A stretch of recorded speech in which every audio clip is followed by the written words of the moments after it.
Bismillah, alhamdulillah, wassalatu wassalamu ala rasulillah, la hawla wa la quwata illa billah, amma ba'd. Teman-teman yang dimuliakan Allah Ta'ala, mudah-mudahan kita semua, antum dalam keadaan sehat, semua dijaga oleh Allah, terutama iman, juga keluarga, mal atau harta, dan lain sebagainya. Teman-teman yang berbahagia, jika kita senantiasa perhatikan, maka semua yang diciptakan oleh Allah Ta'ala di dunia ini ialah berpasangan. Adanya matahari, ada bulan, ada laki-laki, ada perempuan, ada malam, ada siang, ada betina, ada jantan. Bahkan diciptakannya surga, ada neraka untuk orang yang berbuat kebaikan dan juga orang berbuat keburukan. Siapa yang senantiasa berbuat kebaikan, maka surgalah baginya. Siapa yang kerap berbuat keburukan atau dosa, maka nerakalah baginya. Dan hal yang paling penting dari kebaikan dan keburukan ini adalah niat.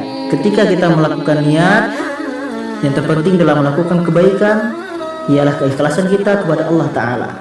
Kalau kita mencari berbuat kebaikan untuk mencari kebahagiaan, untuk mencari pujian manusia, maka nantinya kita akan kecewa. Kenapa tidak? Yang memiliki hal yang pasti adalah Allah Ta'ala. Ketika kita melakukan sesuatu untuk manusia, kita perumpamakan ketika kita menyodorkan sebuah kertas putih kepada manusia, kepada seseorang. Di dalam kertas putih ada tinta hitam, bulatan kecil hitam oleh pena. Maka kita tanyakan kepada orang tadi, "Wahai saudaraku, apa yang kau lihat?" Normalnya manusia akan mengatakan dan menjawab, "Aku melihat tinta hitam." Kenapa? Itulah kudrat manusia. Manusia akan melihat apa yang dia tampak, dan dia tidak melihat dan mempertimbangkan hal yang lebih banyak. Padahal di dalam kertas itu yang lebih dominan adalah warna putih ketimbang warna hitam. Demikianlah ketika kita juga berbuat kebaikan. Kita umpamakan dengan kita berbuat 1000 kebaikan, tidak akan ternilai ketika kita melakukan sebuah keburukan terhadapnya. Ketika dia sakit kita bantu, ketika dia butuh pinjaman uang kita berikan secara percuma. Semuanya tak akan berarti ketika kita berbuat keburukan meski kecil untuk dia, kepada dia. Dan itulah kudrat manusia. Maka yang paling penting berbuat kebaikan ialah karena Allah Azza wa Jalla berkenaan dengan kebaikan dan keburukan. Kita mesti tahu makna dari keduanya. Dalam hadis Imam An-Nawawi, hadis Arba'in An-Nawawiyah karya Imam Syekhul Islam Imam An-Nawawi rahimahullah ta'ala, disebutkan dalam hadis ke-27 Anin Nawas bin Sam'an radhiyallahu anhu anin Nabi sallallahu alaihi wasallam qala al-birru husnul khuluq wal ithmu ma haka fi nafsihi wa karihta ajtali alaihi nas. Rawahu Muslim. Hadis yang diriwayatkan oleh Muslim ini dari An-Nawas bin Sam'an radhiyallahu anhu dari Nabi sallallahu alaihi wasallam beliau bersabda, al-birru, apa itu kebaikan? Al-birru husnul khuluq. Kebaikan adalah akhlak yang baik, perilaku, perbuatan, tingkah kita, itulah ketika baik, itulah namanya kebaikan. Walithmu, adapun dosa, mahaka fi nafsik, yaitu sesuatu yang mengganjal di hatimu. Wa karihta, dan engkau benci, ayyatuli alaihin nas, ketika orang lain mengetahuinya. Dilanjutkan dengan hadis an wa bisata bin Ma'bad radhiyallahu anhu qala ataitu Rasulullah sallallahu alaihi wasallam faqala ji'ta tas'alu 'anil birri wal ism qultu na'am qala istafti qalbak al birru ma tuma'annat ilaihi an-nafsu wa tuma'anna ilaihi al-qalbu wal ithmu ma haka fi an-nafsi wa taraddada fi as-sadri wa inaftaka an-nas wa aftauka. Haditsun hasan rawainahu fi musnad Imam Ahmad bin Hanbal wa Darimi bi isnadin hasan.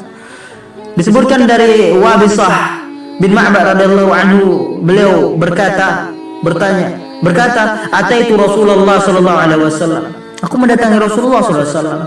Faqal, maka beliau pun bersabda, bertanya kepadaku, ji'ta tas'alu 'anil birri wal itsm, engkau mendatangiku untuk bertanya mengenai kebaikan dan dosa. Qultu, maka aku menjawab, na'am, benar. Qal istafti qalbak, mintalah fatwa kepada hatimu, tanyakan hatimu. Al-birru, kebaikan ialah ma tuma'annat ilaihin nafsu, apa saja yang jiwa merasa tenang dengannya. Wa tuma'anna ilaihil qalb, dan hati merasa tentram kepadanya. Itulah kebaikan. Sedangkan dosa, wal ithmu ma haka fin nafsi, apa saja yang mengganjal di hatimu, wa taraddada fis sadr, dan apa yang membuatmu ragu. Wa in aftahkan nasu aftauka, meskipun manusia kebanyakan memberi fatwa tentang yang membuatmu ragu tadi. Itu disebutkan dalam sebuah hadis. Maknanya sabda beliau, kebajikan itu adalah keluhuran akhlak. Maksudnya bahwa keluhuran akhlak adalah sebaik-baiknya kebaikan. Akhlak kita baik, itulah sebaik-baik kebaikan. Sebagaimana sabda beliau, haji adalah arafah. Adapun kebajikan adalah perbuatan yang menjadikan pelakunya baik. Ketika sering berbuat demikian, maka berdampaklah pada perbuatan keseharian terhadap keluarga, teman, orang tua, baik semuanya. Itu tandanya dia melakukan kebaikan yang hakiki. Adapun yang dimaksud dengan akhlak yang baik, Allah sebutkan semuanya di dalam Al-Quran. Dalam 4 turunan ayat yang akan saya sebutkan. Pertama dalam Quran surat Al-Anfal surat ke-8 ayat 2 sampai dengan 4, Allah Ta'ala firman, innamal mu'minuna alladzina idza dzukirallah, yaitu orang-orang yang ketika nama Allah disebutkan, wajilat qulubuhum, hati mereka bergetar.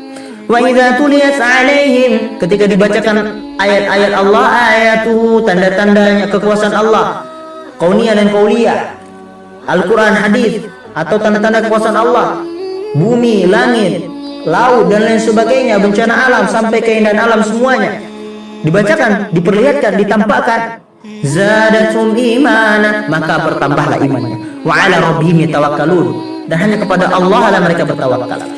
Alladzina yuqimuna shalah, dan juga orang-orang yang mendirikan salat. Wa mimma razaqnahum yunfiqun, dan orang yang mengeluarkan infak dari sebagian harta yang kami berikan kepada mereka.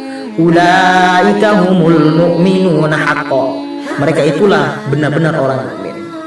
Juga Allah sebutkan cirinya di dalam Quran ke-9, surat ke-9, surat Taubah ayat 112. Allah Ta'ala berfirman, At-taibun, orang-orang yang bertaubat, Al-abidun, orang yang beribadah, Al-hamidun, orang yang memuji Allah, As-saihun, yang mengembara di jalan Allah, Ar-raki'un, yang ruku, As-sajidun, orang yang sujud, Al-amiruna bil ma'ruf, orang yang memerintahkan kepada yang ma'ruf, Wan-nahuna 'anil munkar, dan mencegah berbuat munkar, Wal hafizuna li hududillah, yang memelihara hukum-hukum Allah, Wa basyiril mu'minin, dan beritakanlah kabar baik kepada orang-orang mukminin. Tadi disebutkan sifat. Juga dalam ayat yang dalam surah lain, Allah menjelaskan tentang ciri-ciri orang-orang yang beriman tersebut. Dalam surat Al-Mu'minun, qad aflahal mu'minun, sungguh beruntung orang-orang yang mukmin. Siapa dia? Alladzina hum fi salatin khashi'un, orang yang khusyuk dalam salatnya. Walladzina hum 'anil lagwi mu'ridun, orang-orang yang menjauhkan diri dari perbuatan dan perkataan yang tidak berguna. Walladzina hum lizzakati fa'ilun, orang yang menunaikan zakat. Walladzina hum li furujihim hafizun, kemaluan dijaganya. Illa ala azwajihim aw ma malakat aymanuhum, kecuali kepada istri dan budak mereka yang mereka miliki. Fa innahum ghairu malumin, maka itu tidak tercela. Faman ibtagha, barang siapa melampaui itu, wara'a dzalik fa ulaika humul adun, maka mereka melampaui batas. Walladzina hum li amanatin wa ahdim ra'un, dan mereka orang-orang yang memelihara amanat-amanat diberikan kepadanya dan janjinya. Dan kemudian disebutkan walladzina hum ala salawatihim yuhafizun, serta orang yang memelihara salatnya. Disebutkan lagi, ulaika humul warithun, mereka itulah orang-orang yang mewarisi. Mewarisi apa? Alladzina yarithuna al-firdaus, mereka yang akan mewarisi surga Firdaus Allah Ta'ala. Hum fiha khalidun, dan mereka akan kekal di dalamnya. Masya Allah. Serta Allah juga firmankan di Quran surat ke-25 surat Al-Furqan ayat 63, Allah Ta'ala berfirman, wa ibadur rahman, hamba-hamba Allah Ar-Rahman, hamba-hamba Rahman, alladzina yamshuna 'alal ardh, ialah mereka yang berjalan di atas muka bumi, haunan, dengan rendah hati. Wa idza khatabahumul jahilun, ketika orang jahil menyapa mereka, qalu salama, mereka akan menanggapinya dengan perkataan yang baik. Semua yang tadi disebutkan Allah Ta'ala dalam Al-Quran adalah cerminan tentang siapa sih orang yang baik. Ketika disebutkan tadi semua tidak ada pada diri kita, bermuhasabah. Dengan cara apa? Selalu memandang buruk diri kita ketimbang orang lain. Bukan menganggap diri kita baik dari mereka. Meskipun kita melihat caranya gimana? Melihat seorang wanita malam, kita katakan wanita malam tersebut melakukan demikian karena dia tidak tahu. Aku melakukan dosa di malam hari, sementara aku tahu, maka dia jauh lebih baik daripada aku. Kemudian kita tampak mencuri sesuatu sebab dia terdesak dan tidak tahu akan hal itu. Sementara aku mencuri atas perintah dan hukum Allah, sementara aku mengetahuinya, maka dia jauh lebih baik daripada aku. Semua kita sandarkan bahwa kita lebih buruk daripada orang lain. Insya Allah muhasabah seperti demikian akan membuat kita menjadi orang yang lebih rendah diri dan lebih taat kepada Allah Ta'ala. Ketika sudah ada pada diri kita sifat Allah sebutkan dalam Al-Quran tadi yang saya sebutkan, maka alangkah baiknya kita istiqamah, terus muhasabah tetap agar kita tetap terjaga diri kita, iman kita tetap terjaga. Dalam hadis Bukhari dan Muslim disebutkan bahwa seorang Arab gunung menarik selendang sutra Nabi SAW sehingga membekas pada bahu beliau. Orang itu berkata, "Wahai Muhammad, serahkanlah kepadaku harta Allah yang ada di tanganmu." Kemudian Nabi SAW menoleh kepada orang itu tadi, kemudian tertawa dan menyuruh untuk memberikan kepada orang itu. Maka sabda Nabi SAW, dosa adalah apa yang dirimu merasa ragu dan kamu tidak suka jika orang lain mengetahuinya. Maksudnya perbuatan yang ditolak oleh hati nurani, yaitulah dosa. Merupakan suatu pedoman untuk membedakan antara dosa dan kebaikan. Ketika ragu maka itu dosa. Ketika dia membuat hati kita tentram, itulah kebaikan. Maka ada banyak poin yang kita dapat ambil. Yang pertama, ketika sesuatu hal yang kita kerjakan, yang Anda kerjakan, membuat hati kalian ragu keburukan, ketika membuat hati kalian tentram, tenang, dalam sendiri maupun ramai, itulah dia kebaikan. Kemudian anjuran untuk kita berakhlak mulia. Mari kita berakhlak mulia, karena akhlak mulia adalah hal kebaikan yang paling besar. Sebagaimana Rasul diutus liutammima makarimul akhlak, untuk menyempurnakan akhlak manusia. Kemudian ketika mengambil ketetapan hukum, maka kita melihat terlebih dahulu ketetapan hukum sebelum mengambil tindakan. Berpikir sebelum bertindak. Dan yang paling penting Rasulullah SAW ketika menyampaikan sesuatu kebaikan kepada para sahabat, selalu mempertimbangkan kondisi mereka. Apa akibatnya nantinya ketika disampaikan.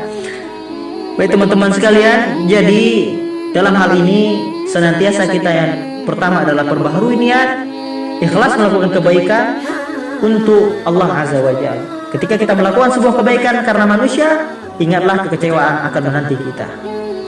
Dan dalam kebaikan yang paling penting adalah memanagenya dengan baik. Karena betapa banyak keburukan dapat mengalahkan kebaikan karena kurangnya konsep kebaikan yang matang. Dalam artian kita harus menempatkan suatu kondisi sebelum kita menyampaikannya. Ketika saatnya sudah tepat, kebaikan sebanyak apapun yang kita berikan, meskipun bertentangan dengan logika, maka akan diterima dengan baik oleh masyarakat yang kita dakwahi. Namun sebaliknya, meskipun dia tidak bisa dibantah kebaikan tersebut, namun karena kita ketidaktepatan dalam memberikan kebaikan tersebut, mereka tidak akan menerimanya dengan baik.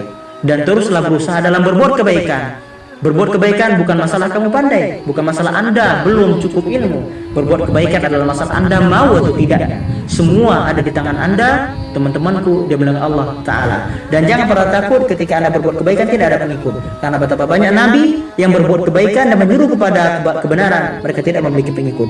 Tolak ukur kebaikan, menyuruh kebenaran adalah seberapa jauh istiqomah Anda, bukan seberapa banyak pengikut Anda.